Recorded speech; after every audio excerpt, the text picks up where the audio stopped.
Hello and welcome to a difficult race, Stage 4, Race 3, in-depth look. Look at my PR. I'm only 0.1 over. That's as low as you can get. So I'm making this more difficult on myself so people can see how to do this. I will not be using Tilt A this time. And of course you can have these two assists. Now watch this. I've already got my finger on the throttle before the green light comes on. You just have to be positioned correctly. I want an overtake at corner 1.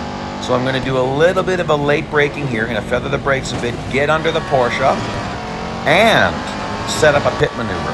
Now this you got to be careful with because aggressive pit maneuvers will damage your car, but he's really hard to contend with. So big pit maneuver. Ooh, I got a bit of slipping there. So let's get into a lot of things here. I will not use Tilt A for this stage. No way, because I need to coast. That's how I'm going to extend my brake life, is I need to be able to coast. So you really should learn Tilt B driving. I've said this so many times through the years. That's not a very big transition. Tilt A to Tilt B, not a big transition. Taking assists off is a bigger transition. I've got a video about that, and I'll put that video up at the end of this video. So first thing, if you're used to steering assist low, and you're forced to do this way, increase your sensitivity by 2. If you're used to steering assist high, go and increase your steering sensitivity by 4. That should help to make up for that a little bit.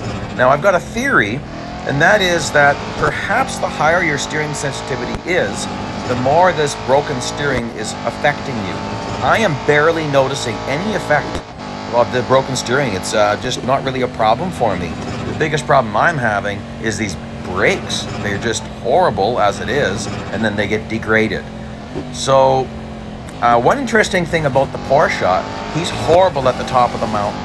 So that's where I noticed I can really make some gains on him. It's just he's really bad up there, even though I'm coasting a good chunk of it.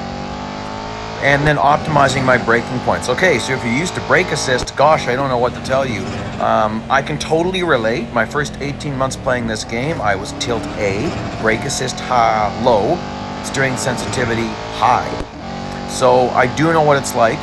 You could watch my brake pedal, but just know that you need to get on the brakes probably a full second before you see my brakes coming on. Notice I was coasting a lot. Again, I would say just don't use Tilt A. It's going to make you fail this so quickly. If you start to slide, it's just going to force you to keep sliding and fail. So it's very important to get used to Tilt B. One trick you'll see me using a lot, I'll point this out here, is you'll see I have the gas on and the brakes. Okay, if I've got gas on and then I apply brakes, the millisecond I release the gas, I instantly have brakes. I call that preloading the brakes. And I do a lot of that. Now here you're going to notice I'm going to coast a bit maybe on those brakes. I don't want to slide around up here. Then just a little bit of feathering and coasting. Taking a look at how much lead I have. It's pretty good. Really don't want to slide here. I want to power out of this corner. Look at that. Power out nicely. So again, I said this in another video. I don't think I said it in this one. If you're used to brake assist, then you're used to braking too late, which is why you think you need traction control, but you don't. You just need to get on the brakes earlier, get the car pointed in the right direction, then get back on that throttle. So brake earlier than you think you should, and because you can save braking too early, you can't save braking too late. You're going to give up an awful lot. So better to brake a little too early. And there you go, I'm braking very early because I was worried about my brakes. There we go, that's how I'm doing that. I'll show you again my upgrades. It's just the same thing, I guess, but just so you can see it all here on the screen. And please please subscribe, check out some other videos. Hopefully some of this will help you. Here's the video coming up here about how to race with no assists. And also the playlist link to when I first did this event. And that's it. Race you later.